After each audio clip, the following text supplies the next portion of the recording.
Hello, hello, hello, everybody, and welcome to the weekly Nintendo News Roundup live each and every week. The All-In Crew breaks down the week in Nintendo news. Hey, Eric. Well, Eric's like looking around. He's like doing like a search. I'm still on Nintendo Direct Watch, Seth. I'm still looking out for it. Still on Direct Watch.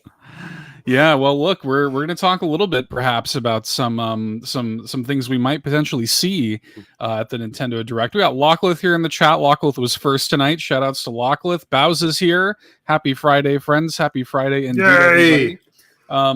Good little bit of stuff over there. What's going on, guys? Yeah, it's true. We got some stuff to talk about tonight, but we have some very important business to attend to first, as you know.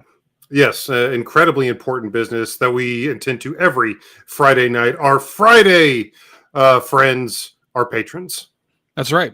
We start every show by thanking our patrons at patreon.com/allinpodcast, starting with our Golden Banana Bunch. Huge thanks to Rob Yapel, Sean O'Baggins, Ashton, Tim A, aka NeoPrime33, aka Nintendo Dad number 4, Phelan Ward, Bill Tucker, Marcus O'Neill, Liam D, Gamer Jason, Andrew Wilkins, Foolish Fuji, Alan, #Look to the Cookie, Solo, and SAZ. Huge thanks to our Golden Banana Bunch. You can join their ranks with a 7-day free trial over on patreon.com/allinpodcast and see what all the fuss is about for free for 7 days. Moving our Triforce tier. Need to thank Josh Vaughn, the Godfather and Tingle Love Tuesday, John Datfast Cummins of the Retro Logic podcast, as well as the On Topic Retro podcast, the Globetrotting Jet Set Nintendo Hub, and Sparky of the Nintendo Hub right here on YouTube, Adam Caparello of the Retro Groove podcast, Shy Guy, the other half of our Shy Guy mod squad. Thank you, Shy Guy. Danielina Hosa, Dan and Luma, Bowza, the keeper of the hugs, and the legend himself, Uncle Randy. Uncle Randy. Big thanks to our patrons. We really appreciate your continued love and support. Head over there, join their ranks, see what all the fuss is about. You can also support the show with merch. bit.ly/allinmerch is the place to go for that. And if you listen to the show on your podcast feeds, another great way to support the show is to drop some words. Leave a 5-star review on your podcatcher of choice. Comment below, like and subscribe on YouTube, and all that fun stuff. But Eric, let's talk about some news, shall we? Yes, there's some fun stuff going on within the world of Nintendo. So let's talk about it. Little gold member vibes there. You caught that. I like that. Nintendo. I love Nintendo. Yes. Well, we're actually going to start our Nintendo News Roundup tonight. A little bit of Xbox. Believe it or not, the Xbox Business Update podcast happened this past week, wherein they detailed the future. Yeah, exactly. Don't believe everything you read on the internet. Exactly. They did this video podcast. It was Tina Amini hosting. Phil Spencer was there. Sarah Bond was there. Matt Booty was there, and they detailed the sort of future of the Xbox business. The reason we're talking about it is because Phil Spencer specifically announced during this podcast that there would be 4 Xbox exclusive titles that would be coming to other platforms, including Switch. Now, he did not choose to name those titles, but we know what they are. Frankly, they didn't even choose to name the Nintendo Switch within the podcast itself. But, I mean, yeah. However, one of the biggest things going into this, Locklith, I know the guy's name is Booty, but come on. Quick side note. I kid you not. Y'all are not going to believe this. I had a teacher in elementary school named Mr. Harry Booty. Not kidding. His first name was Harry. So that's a real thing. Moving on. Well, we got confirmation that 4 previously Xbox exclusive titles are coming to the Nintendo Switch at some point. It's funny. It is funny.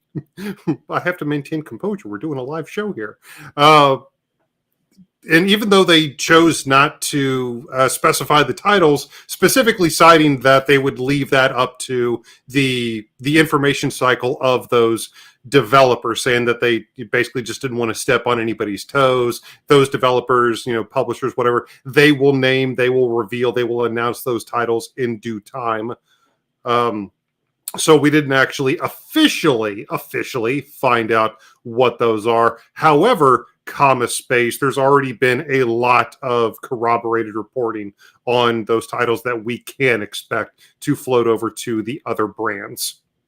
Yeah, I mean, it's one of the it's interesting because we don't often talk about leaks and rumors on our show and on our news coverage, but you know, Hi-Fi Rush has been data mined. Like we've known actually for about a month or so now that that game was planned to come to Switch before this even like happened at all.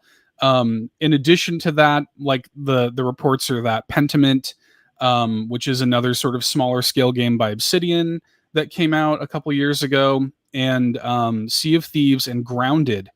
And they did speak loosely. They were like, you know, two of the games are like smaller games, two of Yeah. the games are like games as a service games. Like they basically said it without saying it, but they're leaving the space for Nintendo, Sony, whoever is going to be communicating these announcements to do that for them. Now, And that being said, the Sea of Thieves Twitter did, I yeah, mean, very explicitly, I mean, like the biggest wink, wink, nudge, nudge that you'll ever see.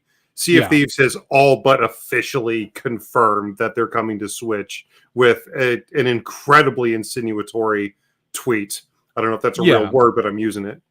I mean, like this is what's happening. Yeah, And there's going to be a partner direct next week. There's going to be a partner showcase. Again, it's not been officially confirmed, the burb has spoken. but I mean, The burb has spoken. I know. Pioro is a 100% track record leaker who tweeted this morning, Act 2 Rebirth next week. Somebody responds, Rebirth of Nintendo Direct, and he responds, Rebirth of Partner Showcase. Yeah. So that's what's happening. We're going to get a partner showcase at some point next week, according to Pioro, and I would hazard a guess that at least some of this news will be delivered there. Yeah. Hi-Fi Rush and Pentiment, I bet, are there for sure. Yeah. So, Pentiment I've been wanting to check out. It got reviewed extraordinarily well when it came out on Game Pass last year. Now, there were also some pretty rampant rumors for a short time talking about the potential of Bethesda games, specifically Starfield and the new Indiana Jones game, potentially also jumping ship. However, Phil Spencer went on to very explicitly say that there are zero plans right now to bring those to other consoles at this time. Yeah. Just mentioning those 4 games and saying that basically we'll see what happens with these 4. They didn't specifically say we have more titles planned for the future. They didn't really detail any other future plans in terms of other previously Xbox exclusive games. They're saying, hey, we have these 4 that we are doing, and basically we'll see how that goes, and never say never. Mm-hmm. Yeah. So we got these 4 games that are coming to Switch. Presumably we're going to hear about these very soon. And yeah, I like this is great. It's you know, it allows more people. And these are like, and they even say it too, like Phil Spencer's like, look, these are games that are over a year old. These are games that have sort of stagnated in terms of like their sales potential on Xbox. It makes a lot of smart business sense, and it's been part of Xbox's pillars from, you know, for a long time now, this idea of like wanting their games to go to other places and play anywhere and all that junk. So they detail a lot of that in the podcast. To be fair, though, Xbox does severely cannibalize its own sales numbers with the whole idea of Game Pass. So being able to like accurately gauge like how many people are willing to pay for these games is much harder these days, especially since they said that Game Pass has what, like 34 million subscribers at this point. Yeah, so that's like the thing. They're not really playing the same like sales numbers game that everybody else is. Exactly. You know, they're making Game Pass appealing, and another little bit of Switch relevant data from that is they did say like, hey, Game Pass is going to stay on Xbox and PC. So Game Pass is not coming to Switch. It's not coming to PS5 or anything like that. So if you want the Game Pass experience, you do still have to come to them for that. Yeah. So worth noting. And that is apparently not going to be stopping anytime soon, because they did tease hardware plans for later on. There was other, you know, concerns that or other rumors popping up that they may be getting out of the hardware game, which is why a lot of people thought that Game Pass might be coming to Switch. But not only is it not planned, it's apparently not going to be a thing for quite some time, according to this new podcast report. But I mean, we certainly got enough games to play on Switch right now. Yeah, well, I mean, presumably we won't have long to wait. It sounds like we're getting a partner showcase next week. We'll be talking about it next week. We'll see what happens. There was also this kind of like, sort of talk online, specifically from like Jeff Grubb, saying like the Nintendo Direct was initially scheduled for this week, but it wound up having to be delayed because of this pod. I mean, who knows? Who cares, frankly? I think everybody's just kind of ready for it to happen, and I'm kind of ready for it to happen, so people can just shut up about it. When it comes to hearsay, speculation, rumors, like if it doesn't come from the burb, then it's just it's wisps of air. Yep. Well, we will report back next week and see what happens there. But for now, let's talk about some Happy Meal toys. Dude, when this got announced, I have never wanted to go to Japan more. These adorable little Kirby plushes, these Kirby toys that they showed off for McDonald's in Japan are just, oh my God, they're just beyond cute. I am really hoping that, I can't imagine we are, but I'm hoping beyond hope that we get some facsimile of this in America. These I doubt it. Are they actually plushies? They look like they're little plushies, yeah. Yeah, that's what I'm saying.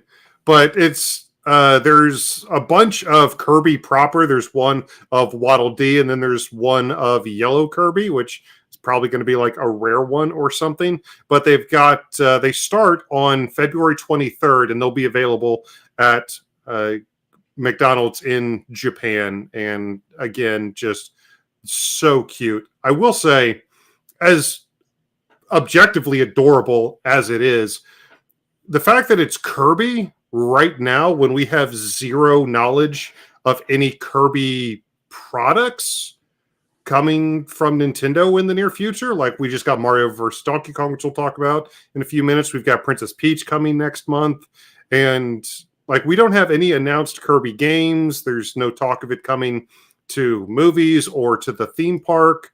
So it is an interesting choice that Nintendo decided to go with Kirby of all the other potential cross-promotion avenues that they could have looked at. I honestly think that the Princess Peach costumes just scream for a cross-promotion like this. I mean, I would love to see that. When it comes to Kirby, and when it comes to Kirby in Japan, and specifically, it doesn't matter. Kirby doesn't need a reason to be promoted in Japan. Kirby has had since like 2016 this like just rolling Kirby cafe that just kind of like pops up all the time. I mean, Kirby is Nintendo's most marketable character in Japan by far. So I don't think it matters. I don't think they need a thing to promote. To be honest, I think this is just for them. It's like, hey, guess what? Kirby, like, enjoy it. Like in Japan, Kirby's massive. I wish it was as big here because, I would love to be able to get these easily. Mm-hmm. I imagine these are just like cheap little, plushies, but still they're very, very cute and I want all of them. I do too. I don't know if it's going to be as, I'm sure it probably won't be as much of a phenomenon as the Beanie Babies were when they came to McDonald's, but I can imagine these being quite a bit of a thing here in the next couple weeks when they launch. I mean, there's a mouthful mode of Cone Kirby plush there. I mean, how do you not want that? How could you not say, I need to line my walls with all of these? It's pretty darn cute, man. Well, you did mention Princess Peach Showtime, and that was an apt thing to bring up because we did get a brand new trailer for Princess Peach Showtime this week, showcasing 4 new transformations. Yes. We got a look here. Figure Skater Peach was the first one. Then this is my favorite one right here. Dashing Thief Peach, a.k.a. Persona 5 Peach. Exactly. I was like, just remove any pretense. Just call it the Phantom Thief Peach. Just call it. Just call it what it is. We, of course, got Mermaid Peach. which is very cute. I love these kind of like underwater little biomes here with these little like musical note fish. Very, Yeah. very cute. And then finally we have this one right here, which is Mighty Peach, sort of like Baymax Peach or something. Yeah, basically. I saw Mighty Peach and I was like, it kind of reminded me a little bit of the cyber armor that you could unlock in Mario Strikers for the Switch. But Yeah. with these four, we now have 10 different transformations that Peach is going to be able to turn into in Princess Peach Showtime. As you can see, they're available next month, March 22nd on the Nintendo Switch. There has been some chatter online about these being the final transformations. I don't know if I believe that, because knowing Nintendo, what I would think would happen is there's probably going to be, like, considering that they revolve the entire game around these different transformations and costumes, I would think that maybe there's going to be like a final one used for the final boss or the final act or something, some uber transformation even better or more powerful than Mighty Peach. But regardless, I mean, this is a lot of variety that they're packing into this game. Not only do, each of the different transformations offer, different gameplay, like a lot of the different sections seem completely different just from a base mechanical perspective. There we see Mighty Peach in a straight up side scrolling shmup section. Yeah. And pretty cool. I love that. I love like the amount of variety we're seeing out of this game. Uh, Yeah. it like every time we get a new trailer like this, it just makes me more excited to see what the full scope of it's going to be. I hope that they're holding at least a couple of transformations for the final release. I have to imagine they are. I don't think they're going to show all their cards, but yeah, like I love everything that we're seeing out of this game, man. I continue to be more and more impressed. I love the vibes, I love the music, I love the visuals, like in this section, the dashing peach thief peach section, the way the buildings are kind of popping up in the background, and yeah, it looks great. Yeah, the Mermaid Peach section that we're seeing here looks like there may be some rhythm based gameplay to go along with that. And we saw her singing in the foreground while you're apparently controlling these, little fish that Yep. she's singing to, these little underwater woodland creatures. So I mean, very clearly going for like a Disney princess vibe right there. And I mean, you mentioned the Baymax, the pretty obvious kind of Baymax corollary that you can make with the Mighty Peach costume. But I mean, regardless, I think this is going to be a really, really interesting new IP for Nintendo. And again, you just look at, you got Sword Fighter Peach, you got Cowgirl Peach, you got, what is it, Patisserie Peach? Patissier, yeah. Yeah, I don't speak Spanish, so but yeah, I mean, it looks great. It looks absolutely fantastic. It's one of those things where, you see something new, you get to a new level, you get a new transformation, and you're like, oh, cool. How are they going to use this now? It's the amount of creativity that, I kind of used to feel from a lot of Nintendo platformers, one of which we're actually going to be talking about in tomorrow's episode of the show. But, just seeing all the new gimmicks and ideas that they're putting into this game and just being excited about the different ways that they can use them. I'm getting that feeling from Princess Peach Showtime. Yeah, it looks wonderful. I can't wait. I'm really kind of hoping something I predicted on the Nintendo Drive, and this is long before we knew anything about this being a partner showcase. So I don't know if this is going to happen or not. But I was really kind of thinking they were going to put a demo as part of the next, like the February Direct. I would love to see that. I think this game could really use a demo. So my hope is that the partner direct happens next week. They shadow drop a demo. It'll be right around a month, Yeah. like almost exactly a month. And I don't know. I think this could maybe slot into that same kind of Bayonetta Origins slot from last year. I could you see know? that. I could see So, that. But the probability of it being a partner direct was becoming larger and larger, because in addition to the Princess Peach big overview for transformation trailer we got another pretty hefty new overview trailer for a first party Nintendo product, this time for Side Order from Splatoon 3, coming next week. This is a nice, big, chunky, like 4-minute gameplay overview trailer that gave us a lot, that showed us a lot of what we can expect from Splatoon's upcoming expansion. Yeah. Really cool. The biggest, I think, sort of takeaway from this is like the structure of it being a like roguelite Yeah, kind of structure, kind of coming in. The main objective is to sort of scale like the tower, and it is going in, taking on challenges, earning upgrades, and coming back stronger until you can finally get to the top. And I mean, like, I love this kind of trend actually that we're seeing of like um sort of big like AAA games recontextualizing themselves with a roguelike mode. yeah, We've seen it on the side of PlayStation with yeah. both God of War Valhalla. and The Yeah, Last of Us. And so now that we're seeing this with Splatoon, I'm like, this is brilliant. Like the idea of a Splatoon roguelike experience, I'm all about it. I am too. I am too. We haven't seen much in terms of the way of multiplayer with Side Order, have we? Not really, no. Which I mean, I don't really expect it. Octo expansion didn't really have much beyond like you can play as the Octolings. Yeah.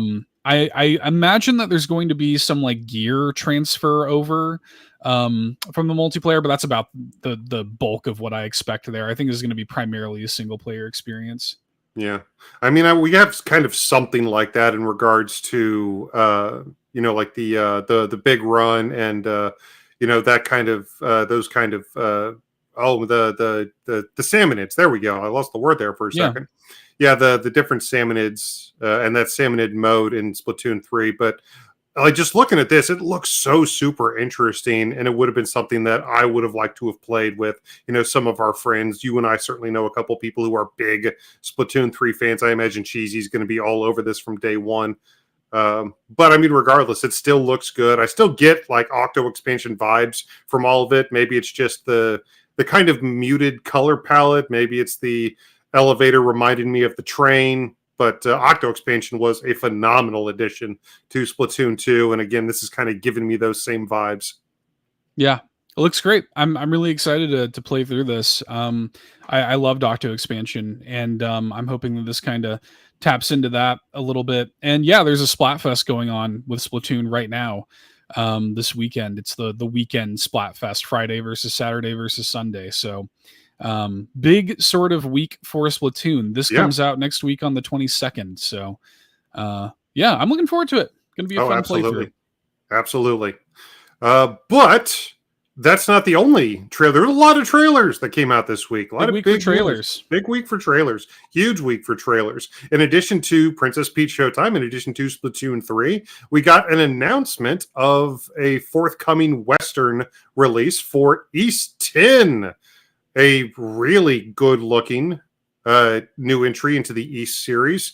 Admittedly, the East series isn't something that I have a ton of experience with, but I mean, just looking at this really, really makes me want to jump in. Some of the set pieces that they showed off, the trailer itself isn't even a minute long, but this little scissor reel of different gameplay mechanics that they throw in here, like the ship combat that we just saw, these super moves, the running away from that monster as he's shooting fireballs at you. I don't know. This was a really, really good 1-minute trailer for East 10, known as, what was it, Nordics? Yeah, East 10 Nordics. Yeah, so I got into the East series last year. I played Ease Origin and loved it. And I've got Ease 8 and 9 on my Switch. And this came out last year in Japan, last like September or something like that.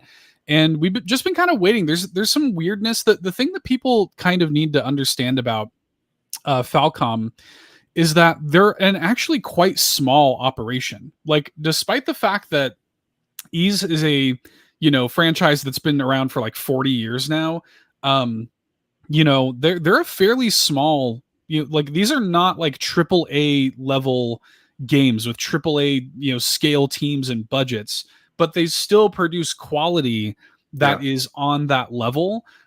These games are very sort of like arcadey, very like fast and movement based, and very like action RPGs, like very much action RPGs that always have a strong focus on like character and story and usually fantastic music. So it checks a lot of the boxes for me. And these are also not usually very long because, again, I mean, Falcom's a glorified indie studio. These games are typically like 20, 30 hours long. So yeah, I'm really looking forward to this. It comes out this fall with a full localization, and I think it's going to be great. Can't I wait. hope so. Yeah, I've always been a big fan of Nippon Ichi Software, who is publishing this game, and I mean, again, I don't have a lot of experience with the E series, but just seeing that actually really makes me want to jump in. Hopefully, Nippon Ichi is helping them out, trying to move a couple resources or trying to help them get this out the door. Nippon Ichi obviously has a lot of experience with Western localization, so I imagine, considering the quality that we've seen from the series over the years, at least that I've heard about, I imagine this is going to be another pretty good entry in the series. What were the reviews like when it came out last year in Japan? Really strong, really Yeah. strong.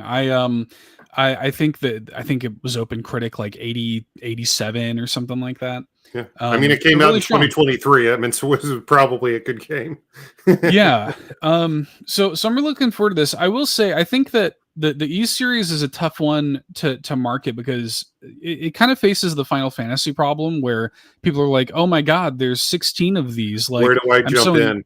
yeah, I'm so intimidated. Where do I jump in? And the interesting thing about Ease is, this main character Adol, actually has been the same main character throughout the entire franchise, like since the beginning. However, it is still the Final Fantasy thing where the stories and the characters and the settings and stuff are interchangeable. So you can jump in wherever you want, So despite the fact that it's like a Link situation. yeah, yeah. So So like same this, character, just like different timelines or something. yeah, like despite the fact that like this is Ease 10, you could very easily jump into Ease Origin or Ease 8 or Ease 9 and or even this and have a totally, fine experience. You're not really going to be lost or anything like that. So, Those are if all available anybody on the Switch, right? Ease 8, Ease Mhm. 9, Ease Origins. Yeah, I thought those Yep. were all on the Switch. Yeah. Yep. Ease Origin in particular, I would really highly recommend people check out that game. I think the standard price is $20 and it's excellent. Like that was what made me really fall in love with the series. It's not the sort of like 3D action RPG that these are. It's much more of a top down not even really top down. It's like a 2.5D kind of like action, like more of an old school arcadey action game, Yeah. hack and slash dungeon crawler sort of thing. But they're so good. They're so fun and unique. And there really is nothing quite like the Ease games. So I recommend it. I definitely recommend it. I'm looking forward to this one. The localization announcement was exciting to me. Although, like, this was one where when this actually was the announcement this week that made me say, maybe there's no direct because, like, This would have been in a partner. Yeah. this feels like it would have been right at home at a partner showcase, and maybe we will still see it. Maybe they were just like, well, if it got delayed, we're still going to let the cat out of the bag. But I don't know. That was an interesting one for me. And if you're listening to the podcast version of this, you may have been mispronouncing the E series as Wise this entire time. So that's the game series that we're talking about because I may have mispronounced that series for many years in my youth. YS. YS, yes, the E series. Yeah. I called it the Wise series for so long. Yeah. Not the Wise series, the E Not series. The Wise but series.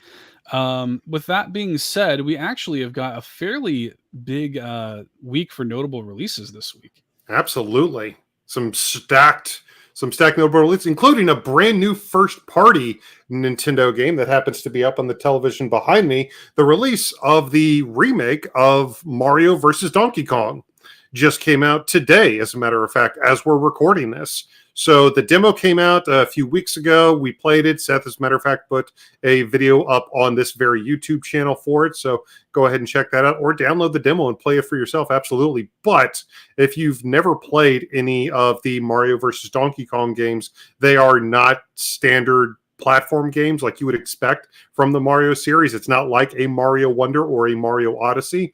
They are puzzle platform games. That being said, this is a pretty lauded franchise in Nintendo history, and the demo was, I mean, if only for the music, the demo was amazing. Yeah, I was so impressed by the demo, and the demo really sold me and elevated my hype for this. So yeah, got my copy in the mail today. I can't wait to dive in. Looking forward to really, digging into this and seeing what the deal is.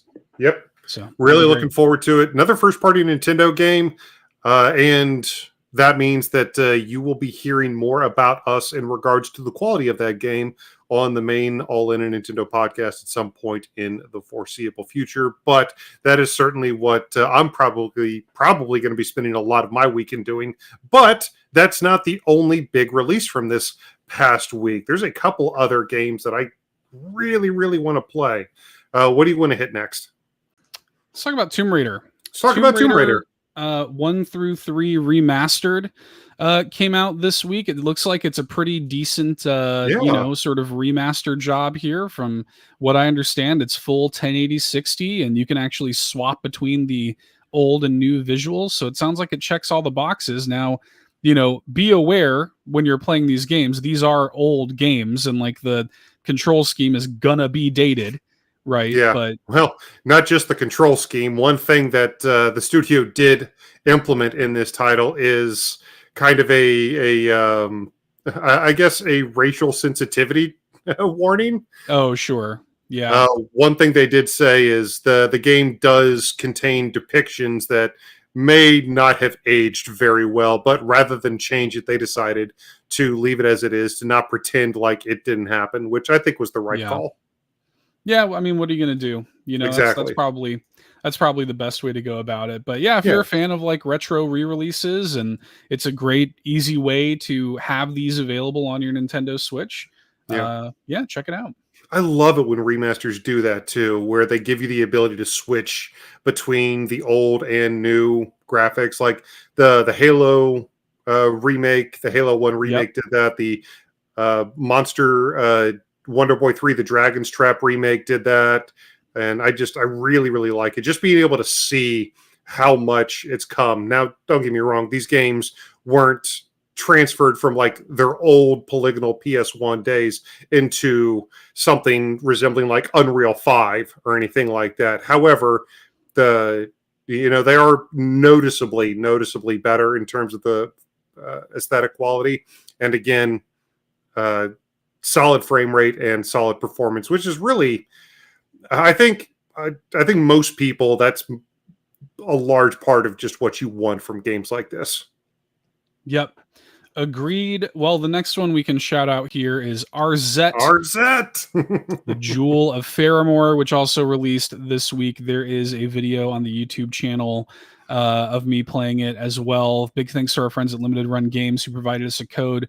This one, if you haven't been keeping up with it, is the sort of like, what if the Zelda Philips CDI games were good, basically, is what this is. And there is just so much love and care and hard work in every frame of this game. Yeah, I mean, it genuinely looks like a lost CDI game. The developing studio even calls themselves CDI, spelled SEEDYEYE. Yeah. They have gone above and beyond to pretty perfectly recreate the feel, the look, the vibe of those old Philips CDI Zelda games from years past, and it really is just, it's incredible to watch in motion.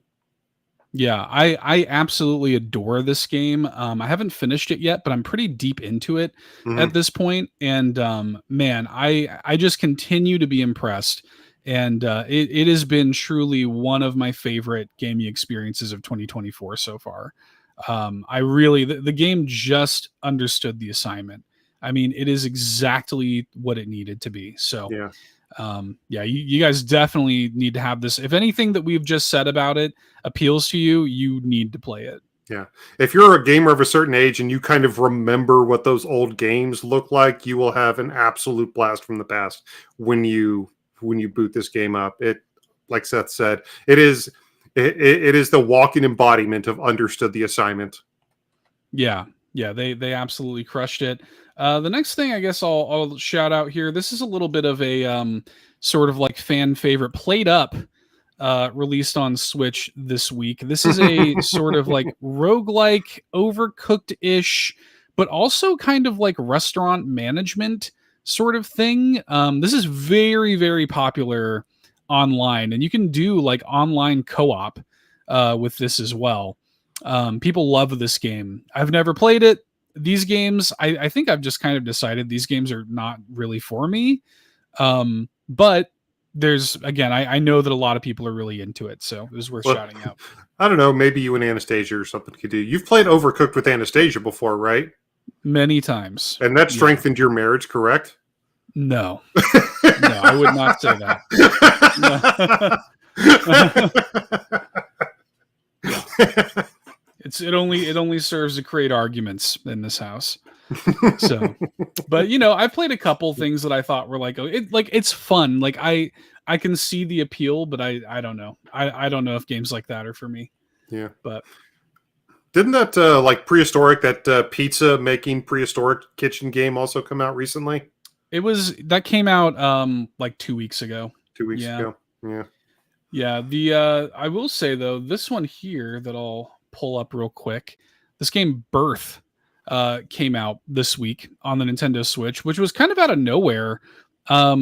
This game was announced, I think, at a Wholesome Direct, and it's this weird kind of like taxidermy like puzzle game with a lot of like sort of macabre imagery, a lot of like skeletons and bones and stuff, and all the characters even are sort of like these skeletal like animal characters, and I don't know, it's a really striking visual style. Yeah, I really dug it when I saw it at the Direct, but it's like kind of a weird goth version of A Little to the Left, I guess, kind of. But yeah, with the bird skulls and the weird, interesting, like it initially gives this impression of being kind of a cozy game, but then of course, yeah, like you said, you've got these weird bird skulls and this weird kind of off-putting imagery that starts to appear.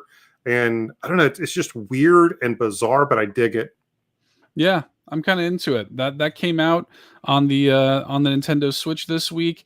I'll also shout out really quick another game that came out, another game that we have a video for on the YouTube channel. And this one, I mean, it pains me to say it, but it's the greatest game of 2024. Single greatest game. Give it the golden ace right now. It's the greatest game of 2024. Right, Seth? That's what you're going to say? Lake released on the Nintendo Switch this week. This is actually my video here. This is the game running on the Nintendo Switch in motion. And it is a horrendous Nintendo Switch port, as it pains me to say it, because the game itself is actually really cool. You're playing as this mail delivery woman who kind of moved back to her like cozy Oregon town, but the port is just awful. I mean, you can see like the pop-ins. Yeah, I see them. Like how low the resolution is. It's genuinely difficult to see the world around you. It is bad. I wish I could say otherwise. I hope the game receives a patch because I think the game is actually pretty cool, but it is in rough shape on the Nintendo Switch, everybody. I hate to say it. Like this is a game that came out a while ago on other platforms. So, I mean, hopefully they can figure out what the issue is on the Nintendo Switch, because, I'd like to see this game do well, but I mean, yeah, we got to call it like we see it. And just watching the video, yeah, I'm seeing exactly what you're talking about with, I mean, the assets, the pop-ins and stuff just going in and out of existence constantly. Like there's a moment when I was kind of like winding down the video where I was just kind of floored at how like low res the entire thing is. Like it's hard to look at. And again, like I'm really not trying to beat the game up, but like I don't know what went wrong here. And I say this in the video too. I talk about it on the podcast tomorrow as well, but like, I'm hoping that the devs patch this one, and I would be overjoyed to revisit it, to make another video, and to tell you all that all is well and that you should play this game. But right now, I just can't recommend it. I should also say, just for full transparency, that we did get this game for free from the publisher, so we want to thank the publisher for that as well. Yes. But we got to keep it honest. We got to keep it 100.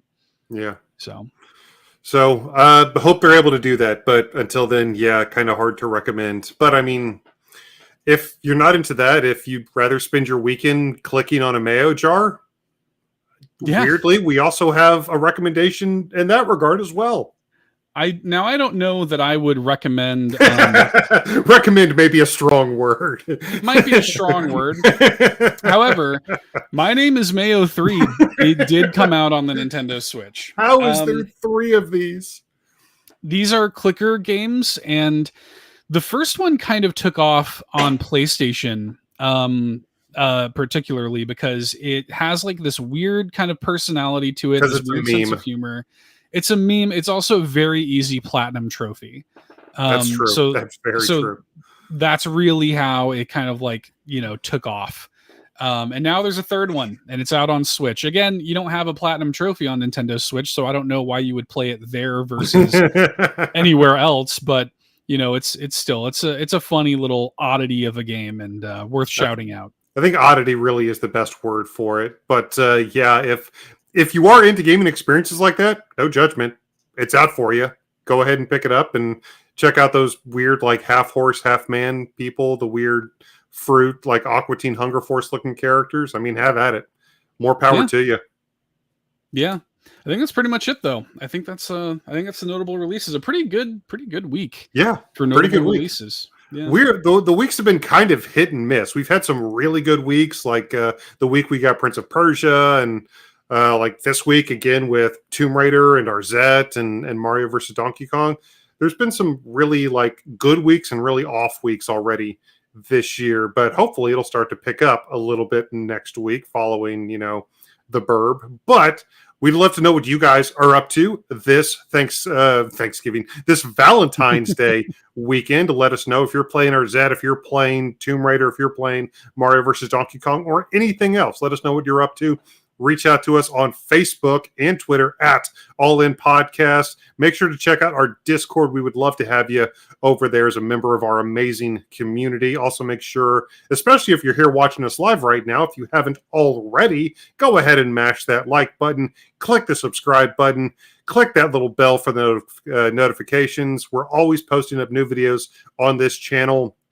Like Seth said, he's got first looks at Lake and Arzette, and we've got a ton of other content constantly going up all the time. And in addition to that, in addition to all that content, we also find time to create exclusive content for those awesome patrons we shouted out exactly 38 minutes and 67 seconds ago. That's true. Patreon.com/allinpodcast is the place to be for that. Join the ranks of the friends and supporters who toss a few bones our way over there. Another great way to support the show, again, is merch, bit.ly/allinmerch, or by leaving a free, quick, easy, and very much appreciated review on your podcatcher of choice. We appreciate that very much. And if you're here on YouTube, like, subscribe, leave us comments. That helps everything as well. So thanks for doing that. Absolutely. Thank you all so much. If you came and hung out with us tonight here on this auspicious Friday evening, we would love to thank you for that. If you are a follower of All In on whatever platform of content, thank you all so much for that. If you have left reviews, if you have picked up a piece of our merch, if you have become a patron, if you have even just shared any piece of our content across the internet, to all of you, every single last one of you, you're all my Valentines. And we would like to say, Namaste. Namaste, everybody. That has been the week in Nintendo news. We appreciate y'all for coming through, for hanging out. Lockleth and Bowza, thanks for coming by and watching us live. To everybody else, we, of course, have got a brand new episode of All In, a Nintendo podcast going live tomorrow. On the show tomorrow, we're doing a Galentine's Day themed top 5, the top 5 female friendships in Nintendo history. We're doing a very fun and divisive indie showcase on Jump King, which is a fun discussion. And we invited our good friend Matt Shy Guy City Murray back onto the show to chat about Donkey Kong Country Tropical Freeze for its 10-year anniversary. So great show hitting your feeds tomorrow. So please be excited. Please be excited. And thank you all so much for hanging out with us. And we will see you tomorrow and All In. We will see you back here next week for another news roundup. Until then,